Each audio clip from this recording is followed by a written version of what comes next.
Gamit ang 500 pesos nga buy-bust money, usa ka sachet nga shabu ang napalit ngadto kang John Ray David, 35 anyos, usa ka beautician. Mao nga wala na makapalagpas si David sa dihang giaresto kini alas 5 sa hapon adlaw Miyerkules sa may Purok Saludin, Barangay Labangal sa mga operatiba sa Regional Special Intelligence and Detection Team kon RSIDT o Regional Public Safety Company. Atol sa operasyon, nakuha sa kapulisan ang usa ka putos nga pinaugang marijuana nga nagbalor og 3,000 pesos. 7 ka sachet nga gituuhang shabu nga may market value nga 15,000 pesos, lakip usab sa mga na-recover ang usa ka digital weighing device. Apan hugot nga gipanghimakak ni David nga iya ang maong mga illegal nga droga. Sa kuha sa kamera, usa ka plasticware ang matud paggamit pasaka sa kwarto ni David kumupalit ka og droga. Gani, aminado ang purok chairman sa maong lugar nga daghan matud pa sa ilang lugar ang gagamitan og illegal nga droga. Dugang pa sa purok chairman, kapila na matud pa siya nakadawat og bahad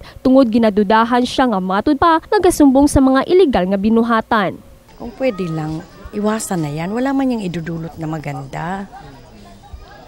Kasi bilang purok chairman, ako nga nakakatanggap ng death threat. Kasi ako daw nagpaparade. Sabi ko, kung ako ang magparade sa inyo, ubos kayo lahat. Kaya lang, ginagawa ng mga pulis, ginagawa ng PDEA, yung kanilang trabaho. Bago siya. Walang problema kung tulong ang kailangan niya, basta magbago lang, walang problema yan. Kaya ko siyang tulungan pero gusto ko magbago siya.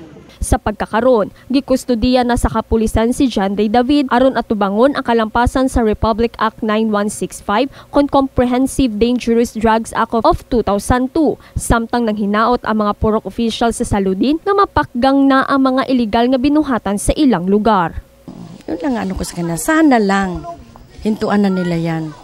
Kasi hindi basta-basta na yung buhay mawawala sa atin. Shalane Joy Kanda, Brigada News.